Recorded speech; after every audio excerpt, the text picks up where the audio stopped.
Assalamualaikum warahmatullahi wabarakatuh. Alhamdulillahirabbil alamin wa bihi nasta'in amma ba'du. Shalawat beserta salam marilah kita panjatkan kepada Nabi besar Muhammad SAW. Yang terhormat kepada Ibu dosen pengampu mata kuliah pengembangan kurikulum, dan tak lupa pula kepada kawan-kawan semua yang saya banggakan. Oke, izin memperkenalkan diri, nama saya Astutiawati dengan NIM 2012480 dari kelompok 7 akan sedikit mempresentasikan materi yang berjudul pengembangan komponen evaluasi dalam kurikulum. Langsung saja ke poin pertama, yaitu poin A, kedudukan evaluasi dalam kurikulum. Pengertian evaluasi secara harfiah, kata evaluasi berasal dari bahasa Inggris evaluation, dalam bahasa Arab al-takdir, dalam bahasa Indonesia berarti penilaian.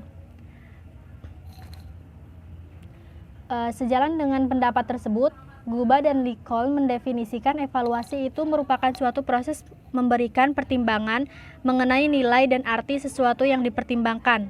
Sesuatu yang dipertimbangkan itu bisa berupa orang, benda, kegiatan, atau yang lainnya. Sedangkan kurikulum dapat dipandang sebagai suatu program pendidikan yang direncanakan dan dilaksanakan untuk mencapai sejumlah tujuan-tujuan pendidikan tertentu.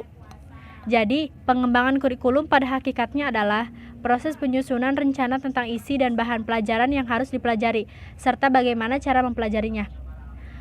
Di sini ada menurut Seller dan Miller tahun 1985 mengemukakan bahwasannya proses pengembangan kurikulum adalah rangkaian kegiatan yang dilakukan secara terus-menerus dari konsep evaluasi pengembangan kurikulum di atas. Maka evaluasi kurikulum dimaksudkan dengan suatu proses mempertimbangkan untuk memberi nilai dan arti terhadap suatu kurikulum tertentu.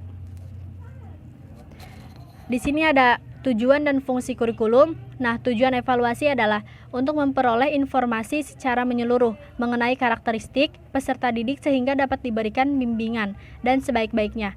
Nah, tujuan evaluasi adalah untuk membentuk atau menentukan keadaan situasi pendidikan atau pembelajaran sehingga dapat diusahakan langkah-langkah perbaikan untuk meningkatkan mutu pendidikan di sekolah.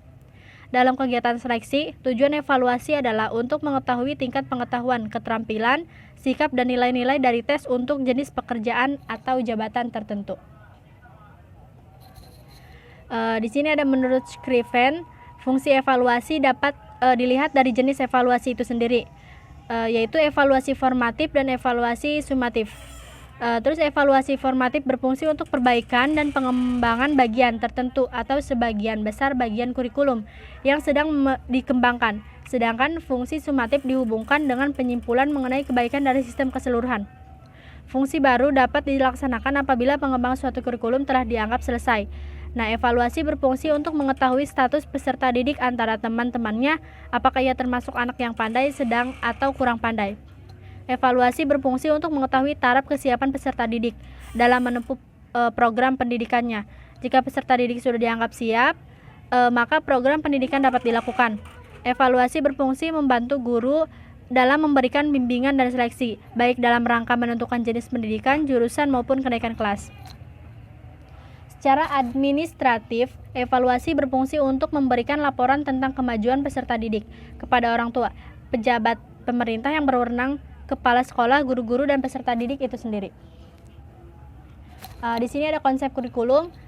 Kurikulum merupakan daerah studi intelektual yang cukup luas. Banyak teori tentang kurikulum. Beberapa teori menekankan pada rencana, yang lain pada inovasi, dasar-dasar filosofis, dan pada konsep-konsep yang diambil dari ilmu perilaku manusia. Nah, di sini menunjukkan betapa luasnya teori tentang kurikulum. Secara sederhana, teori kurikulum dapat diklasifikasikan atas teori yang lebih menekankan pada isi kurikulum, pada situasi pendidikan, serta pada organisasi kekurikuluman. Penekanan pada kurikulum. Strategi pengembangan yang menekankan isi merupakan yang paling lama dan banyak dipakai, tetapi juga terus mendapatkan penyempurnaan atau pembaharuan. Nah, sebab-sebab ini yang mendorong pembaharuan bermacam-macam. Dalam pembelajaran model sistem instruktusional, aktivitas murid sangat ditekankan. Tetapi aktivitas ini merupakan aktivitas yang sudah dirancang secara ketat. Siswa tidak mungkin melakukan hal-hal atau kegiatan di luar yang telah diprogramkan. Dalam belajar dari Brunner, juga peranan aktif dari siswa sangat ditekankan, tetapi aktivitas ini bukanlah yang telah diprogramkan secara ketat.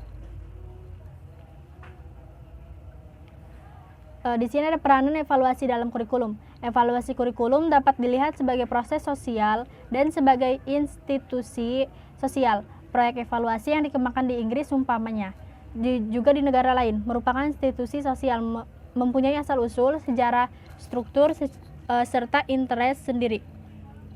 Beberapa karakteristik dari proyek-proyek kurikulum yang telah dikembangkan di Inggris yaitu ada 4. Yang pertama, lebih berkenaan dengan inovasi daripada kurikulum yang ada. Yang kedua, lebih berskala nasional daripada lokal. Yang ketiga, dibiayai oleh grant dari luar yang berjangka pendek daripada oleh anggapan tetap. Yang keempat, lebih banyak dipengaruhi oleh kebiasaan penelitian yang bersifat psikometris daripada oleh kebiasaan lama yang berupa penelitian.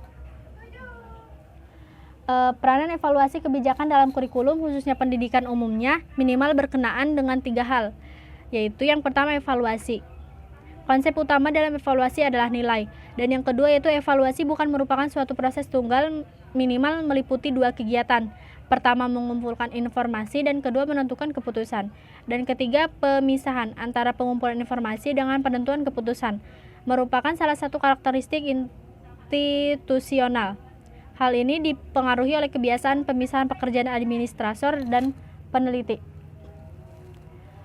Oke, cukup sekian dari saya. Kurang lebihnya mohon maaf. Wabillahi taufiq wal hidayah. Wassalamualaikum warahmatullahi wabarakatuh.